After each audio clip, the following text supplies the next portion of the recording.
pound is having a rough week. We just had some more data that just got dropped. U.S. also some bad data that just came out today. Let's talk about it here at Capital Markets. Traders, what's up guys? Welcome back to Capital Markets. It's your host, Cleveland Bishop. We just had a lot of data that just came out regarding our G7. All right, so I'm going to put you guys back in the loop as to what's going on in regards to the fundamentals and the technicals of our currency pairs. Okay, so make sure you guys stay subscribed. Just click the subscribe button down below so you can be notified of all the videos that we come out with. And if you guys ever have any questions, comment down below. I'll be right there to answer. So kicking off, it's Thursday, but yesterday we had some massive data that came out for the pound. Pound CPI came out. Expected was 2.7.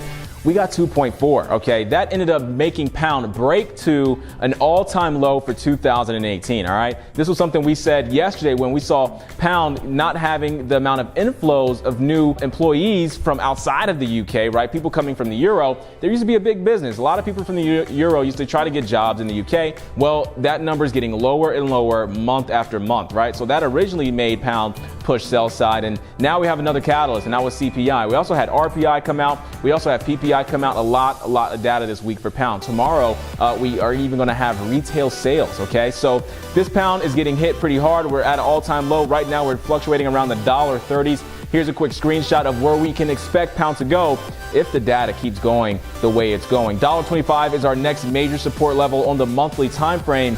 Is that what's going to happen? Is the pound going to hit it back at those lows? Now, obviously, depending on the pair that you're crossing the pound with, right now we're talking about pound USD. If that US dollar starts to rally, start to gain some more strength, we will definitely see this market breaking sell side and actually having a momentous run down to those $1.25s. But US dollar also had some bad data that came out. Building permits, we were looking at 127, we got 124. So building permits are turning lower. US housing market is at an all-time high, higher than 2008, okay? And so what's happening is you're seeing more and more people inside of the economy not able to purchase and afford the homes that are in today's market. And we're seeing the application of certain loans increase for people that can't afford these houses. So for example, FHA loans, those are loans where your deposit is only 3%, 3.5%, 4%, and those are increasing. People aren't able to get out the mortgages that they were 2 or 3 or 4 years ago, right? So that's pretty interesting stuff. What is this a sign of? Usually when you see housing prices at this high, ballooning to this nature, this fast,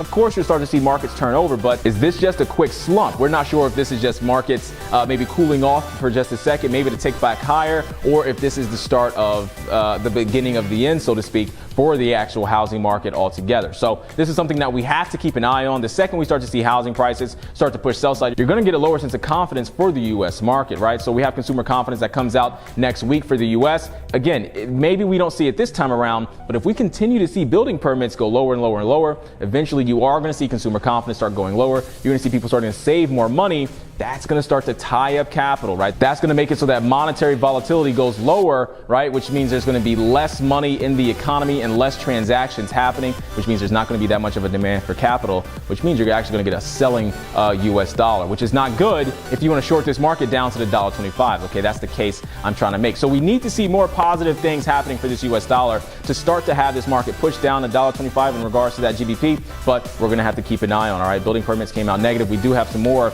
information coming out in regards to the U.S. with a Fed meeting tomorrow as well. Maybe we can get an idea. Maybe they'll touch on building permits during that speaking engagement. Moving over to the Aussie, we have unemployment claims coming out for the Australian dollar. Right now, unemployment rate for the Australian dollar, 5.4%, okay? So if we get a little bit lower than expected, that's not going to be looking good for the Australian dollar. We know right now that this Australian dollar has been hit pretty hard with all the news coming out from China. China, remember, the largest trading partner with Australia and New Zealand. If anything happens to China, you will see that reverberate in the Australian market, okay? So we're going to have to keep an eye on that as well. All right, so guys, we'll be seeing you guys tomorrow with some more data coming in from these markets. Make sure you guys stay subscribed. If you guys ever have any questions, again, comment down below. And I don't know if you guys know, but Capital Markets, we're one of the best brokers in the entire industry. Head over to capital-markets.com to get your account started today. We have some of the tightest spreads, and we route from some of the best liquidity providers, which means you will get filled instantly and at a cheaper rate, okay? Head over to capital-markets.com.